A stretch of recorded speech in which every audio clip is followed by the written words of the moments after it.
Every single dismissive avoidant needs the same three things in order to be happy in a relationship. Now, here's the thing. These three things are straight up weird. They're counterintuitive, and they kind of don't even make any sense. Essentially, they defy every natural instinct that you have about how a relationship should work. But once you understand them, everything changes. It's like flipping a switch. Suddenly, the distance, the mixed signals, the pullbacks, they all start to make sense. And instead of fighting against the tide, you'll know exactly how to flow with it. Now, let's begin first with the sixth love language. In 1992, Gary Chapman's book, The 5 Love Languages, took the world by storm. In it, he argues that every single person has 5 love languages. Words of affirmation, physical touch, receiving gifts, quality time, and acts of service. But avoidants, well, they're a special breed. They actually have a 6th love language. All right. Imagine you're dating an avoidant. From the start, they explicitly tell you that their preferred love language is quality time or physical touch. After all, these two seem to require the least amount of verbal expression, right? And they seem simple enough. So you go throughout the relationship doing your best to meet these needs. You plan cozy evenings, sit close to them during movies, spend weekends together, and offer quiet, reassuring touches, thinking you're finally getting it right. But something always seems off. No matter how hard you try, the avoidant never fully relaxes, and there's this lingering sense of dissatisfaction. You start to feel confused, even frustrated. I'm doing exactly what they said they wanted. Why doesn't it feel like it's enough? But that's the thing. You've missed their real love language, the 6th one, distance. For an avoidant, love isn't always about togetherness, closeness, or constant contact. In fact, the very things that might make someone feel incredibly secure in a relationship make an avoidant feel insecure. Look at this. I picked up this story on Reddit directly from the mouth of an avoidant regretting their decision to break up with the love of her life. But then, as always, I freaked out again. We were quarantining separately, and I got so used to being alone and not needing to make excuses for alone time, I freaked out and broke up with the love of my life because I was having panic attacks every day again, and I just couldn't take it. And it wasn't good for him either. Now, I want you to notice this behavior only really started after the 6th love language was given. This happened during quarantine after an imposed distance. So the pandemic of all things causes this couple to separate, and boom. That was all it really took for the avoidant to realize the space that they were craving was really what they wanted. It made them feel safe and secure. The forced distance gave them a taste of what it felt like to breathe without the pressure of constant togetherness, to exist in the relationship without feeling engulfed. For the first time, they didn't need to make excuses for alone time. They could just simply be. Now, what's funny about that Reddit post is that it's written with this undercurrent of regret. I mean, look at how they end it. And now I'm back in this thought pattern of wondering if it's possible for me to be happy in a relationship. I'm extremely happy on my own and would be fine with being on my own forever, I think. I have good relationships with family and friends, and I want to adopt one day, but since I do have romantic feelings for people sometimes, it would be nice to believe that a healthy and happy romantic relationship was possible. I feel like it could happen if I met someone who had the same needs as me regarding space, someone who didn't need to talk to me every day and was fine leaning on other people if I needed a break, someone who believed that I love them even if I don't want to hang out all the time. I just don't know. People say we're selfish, but if there are so many people out there who need this space, then perhaps we're just unconventional? All I know is that loving someone and wanting to be in a traditional relationship with them do not fit together for me. And it's funny. This entire statement perfectly sets up the next thing, the next weird behavior, if you will, that we're going to talk about. The invisible fence theory. All right, so the other day I'm out in my neighborhood walking with my wife, and we walk by this house, and all of a sudden I hear this sound, and I roll my eyes because I know exactly what's about to happen. Within moments, this very tiny white dog comes running at us like a screaming banshee. It's barking up a storm, howling like a monsoon, but it never ever can quite reach us. It's inches away from where we stand on the sidewalk, but it knows if it closes the distance, it's going to get shocked. The owner of this dog had installed an invisible fence, something to keep it confined to the yard. And so my wife and I, we just kept walking on. But then it occurs to me, what an avoidant really wants is someone like that dog trapped within the invisible fence. They want a partner that is there, but isn't imposing. Okay, let's use another analogy. Now, I'm sure people are going to take offense to this, but I'm sorry, it's kind of true. Let's say this is you. You're the dog, and they put a shock collar on you and trap you inside this invisible fence. Now, at first, you're not aware that you're trapped inside an invisible fence. You have room to roam, space to explore, and the freedom to move about as you please. But there's a catch. Over time, you explore a little too much and bzzzt, you get shocked.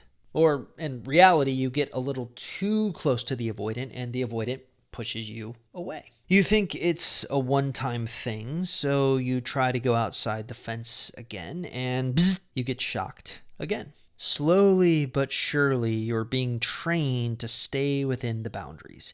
If you get too close to the edge, the collar gives a warning, reminding you of the limits. Now, for an avoidant, this invisible fence provides a strange sense of comfort. They know they can explore freely beyond the bounds of the fence without feeling emotionally smothered, or sometimes even physically smothered. Now, here's the key component.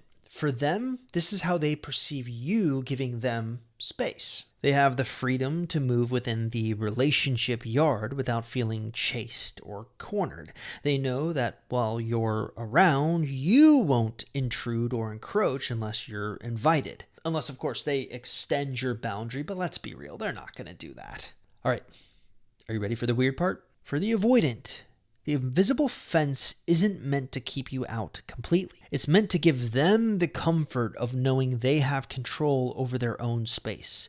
If you respect those boundaries, they may come closer on their own. Ironically, this controlled distance is what makes them feel safe to finally open up to you, at least a little. Because they know they can wander without the fear of being leashed into closeness they aren't ready for.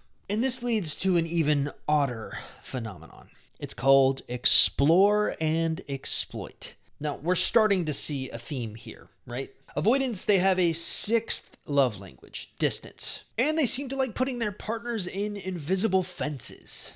And for this one, well, just imagine the main goal for the avoidant here is to spend a significant amount of time apart. They want to get this distance. Dismissive avoidants often dream of an arrangement where they don't see or hear from their partner daily, and where the expectation is not just alone time, but prolonged regular solitude. Now, in typical relationships, a lack of communication from one party usually signals that there's a major problem going on. But here, from their perspective, this is almost romantic. And I find that particularly troubling. Now, lately I've been researching this phenomenon called explore and exploit. It's essentially this phenomenon in computer programming and machine learning that involves balancing two opposing strategies when solving a problem or maximizing some reward over time. You have explore, which is all about trying new actions to discover potentially better solutions. This can involve things like seeking out more information, testing new approaches, or experimenting with less certain options to gather insights that could yield higher rewards. And of course, we have exploit, using the current best known option to maximize reward based on past experiences. Here, the algorithm or person uses what they already know works well to get consistent, predictable outcomes rather than searching for potentially better but uncertain alternatives. Now, in machine learning, this is common in reinforcement learning and multi-armed bandit problems where the agent must decide whether to exploit the current best-known policy or explore new policies to improve its performance. Now, striking the right balance is critical. Too much exploitation can trap you in a suboptimal solution, while too much exploration can lead to inconsistent or lower rewards over time. All right, so that was very, very long and very, very boring. But it does almost perfectly describe the weirdest thing that I've seen avoidants do in relationships. They literally treat every single relationship with this explore and exploit function. So just imagine there are 6 phases that they go through. You have phase 1, which is like this explore phase. When an avoidant experiences positive feelings towards someone, they tentatively enter the explore phase, where they allow themselves to experiment with closeness and intimacy. This phase is really similar to how machine learning will often try to explore different paths to see which is best. For the avoidant, exploring closeness feels new and promising, and they're drawn to it out of natural curiosity or attraction. This phase can even feel exciting or refreshing because they're trying something that goes against their usual avoidance pattern. Once they've had their fancy with that, then they move on to phase 2, which is the exploit phase. Enough intimacy eventually will cause this internal panic within them, as we see in our earlier example. But then, as always, I freaked out again. We were quarantining separately, and I got so used to being alone and not needing to make excuses for alone time, I freaked out and broke up with the love of my life because I was having panic attacks every day and just couldn't take it, and it wasn't good for him either. This is when avoidants exploit their default strategy, emotional distance, as a way to regain control. In this case, retreating to solitude or using distance is essentially their version of exploitation. They're reacting to what feels secure and familiar to them. So this emotional distance provides predictable comfort and safety, just like exploiting a known reward in programming. All right, so we have a cycle beginning to develop here, which leads us to phase 3, balancing exploration and exploitation. Now, this back and forth dynamic creates a cycle where avoidants briefly explore intimacy, but then they feel compelled to pull back and exploit their safer strategy of distance. So most people in life who you'll date will always kind of be on this endless hunt to balance distance and intimacy. What makes avoidance different is, rather than looking for balance, these two aspects of their personality are in a constant warring state. So they're curious enough to explore intimacy and connection, but they're not safe enough to do that permanently. Eventually they have to go to their default strategy of exploiting distance and solitude. And what the outcome usually here is a ton of on-again, off-again type of relationships for the avoidance past dating history. And this, of course, leads us to phase 4, which is exploitation fatigue and exploration guilt. So avoidants may experience exploration fatigue, where prolonged closeness becomes emotionally overwhelming and it leads to an urgent need to retreat quicker. Now, on the flip side, they can also feel exploitation guilt, which is like this nagging sense of something missing when they exploit their usual avoidance strategy and shut out closeness altogether. Now, this fatigue, seesaw can be incredibly confusing, not only for the avoidant who is going through it, but for their partner, because it literally feels like they're dealing with two different people. Which, of course, eventually causes them to wind up at phase 5, getting stuck in exploit mode.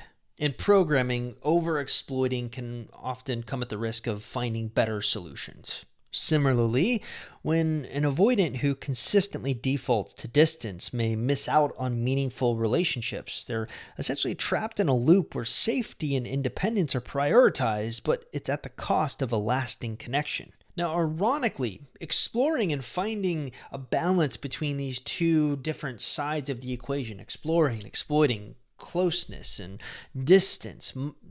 Finding the balance there might hold the key to happiness for the avoidant. But that rarely seems to happen. Most of the time what happens is they end up stuck. And again, I'm going to point back to that example I gave earlier of the avoidant writing from a place of regret. And now I'm back on this thought pattern of wondering if it's possible for me to be happy in a relationship. I'm extremely happy on my own and would be fine with being on my own forever, I think.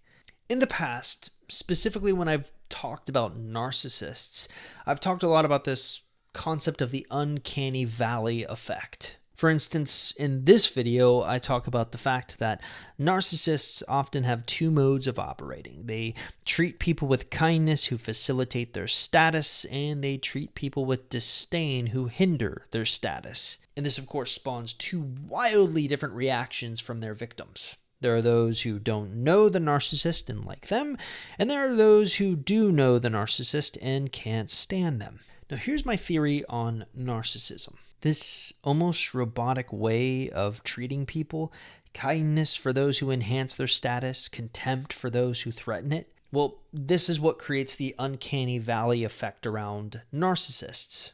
It's like a robot mimicking human behavior. They appear warm and charming on the surface, but there's a strange hollowness beneath it. Their kindness lacks genuine empathy, and the switch to disdain is so abrupt that it feels unsettling, almost inhuman.